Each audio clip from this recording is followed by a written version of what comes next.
Estação do Carnaval, muita gente aproveita a folga para descansar, curtir um programa mais sossegado com os amigos e a família. O aluguel de imóveis por temporada é uma boa opção. Tem gente que aluga com bastante antecedência, são vários anúncios, várias opções e tem que ter cuidado também, viu? Para falar sobre o assunto aqui com a gente, o Erickson Dantas. Muito obrigada, bem-vindo, viu, Erickson? Vai falar, ele é o vice-presidente da Comissão do Direito Consumidor da OAB, vai tirar as dúvidas para a gente sobre esse assunto. Você de casa já sabe, é nosso convidado. Você pode participar desse bate-papo mandando a sua pergunta para a gente. Erickson, então, o que é preciso? Boa tarde para você. O que é preciso? Está bem claro nesse contrato, né? Muita gente, às vezes, foca no valor. Ah, cabe no bolso, tá legal o imóvel e tal, então vamos e embarca. Mas tem todo um contrato. E o que precisa estar bem claro nesse contrato de locação? Boa tarde, Cristiane. Boa tarde aos telespectadores que nos assistem aqui ao vivo. Em nome da OAB Alagoas, da Comissão de Direito do Consumidor que fazemos parte, queremos agradecer o convite aqui no programa. É muito importante que nessas questões exista a informação sendo clara e precisa na relação locador-locatário. Locador, proprietário do imóvel, e locatário, quem vai usufruir da locação do imóvel, né? Um dos maiores empecilhos, um dos maiores gargalos, um dos maiores entraves nessa relação é justamente a falta de informação e a falta, obviamente, de esclarecimento de quem vai alocar o imóvel. Contudo, existe uma lei específica, que é a Lei 8245 de 1991, que é a lei do inquilinato, sobretudo nos seus artigos 48, 49 e 50, que reza a respeito desses aluguéis por temporada, os quais não podem ser superior a 90 dias, sendo o imóvel guarnecido de móveis ou utensílios, como determina o parágrafo único do artigo 48. Então, o contrato tem que ser claro, tem que ser preciso. Nesse contrato de locação por temporada, é preciso que se destaque nele quais são os móveis que guarnecem o ambiente, quais são os utensílios que guarnecem o ambiente.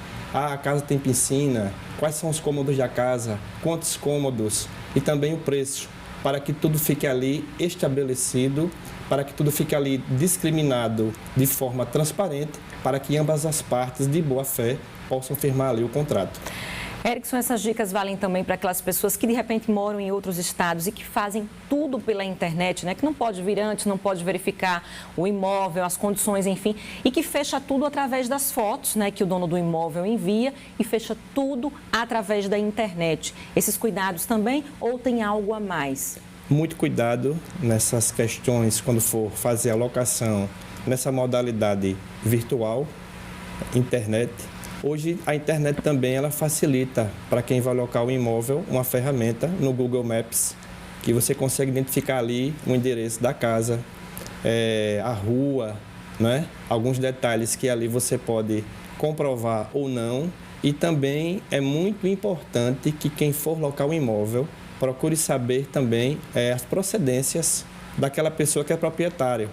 Sendo bem objetivo, um exemplo, é um condomínio, entre em contato com o condomínio através do telefone, entre em contato com o síndico do condomínio, procura saber se aquele imóvel realmente que a pessoa está locando é algo corriqueiro que o proprietário locador faz, né, esse anúncio, e também procura saber se esse anúncio está sendo feito direto pelo proprietário ou através de alguma empresa, de algum terceiro, porque muitas vezes existem os golpes. Sim. E aí quem está se deslocando de um estado para outro é surpreendido porque faz uma programação de férias com a família, com os filhos, enfim, e muitas vezes é pego de surpresa e aí pode até configurar, dependendo da situação, se existir um pagamento antecipado e não for usufruído da locação, um estelionato.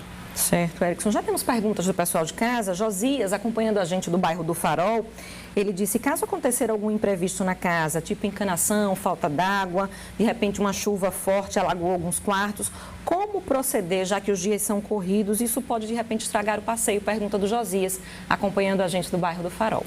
O próprio contrato deve estabelecer, respondendo à pergunta feita pelo telespectador, o contrato tem que estabelecer ali todas as condições do imóvel.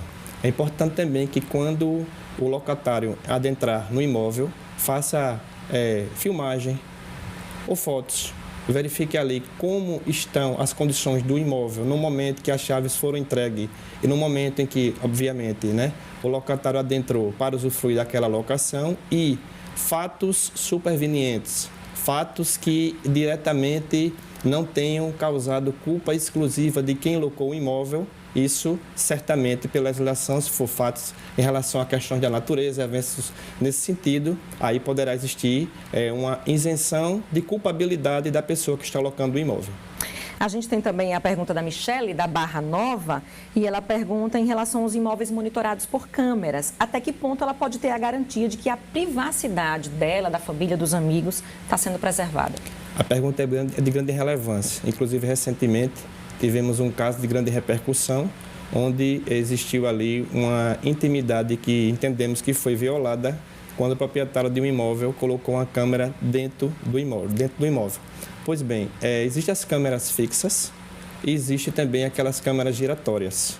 E muitas vezes quem vai locar o imóvel não tem uma capacidade técnica para configurar e para comprovar que tipo de câmera é essa. Mas, enfim, em relação a essa questão do uso de câmeras, entendemos que é vedado a questão de você colocar câmera dentro do imóvel para você querer monitorar ali toda a situação da família ou do casal ou das pessoas que realizem ali aquela locação. Porque isso aí pode, com certeza, adentrar mais numa situação vexatória que pode gerar uma indenização por dano moral, porque poderá ser violada a intimidade das pessoas que estão ali locando o imóvel. Então, é importante que antes da locação, conversa com o proprietário e, como é que se diz, sendo bem objetivo, pede até, se for o caso, que isso venha a ser desinstalado e comprovado para quem está locando o imóvel. Tá certo, Erickson. Obrigada, pelos esclarecimentos sempre aqui no L1.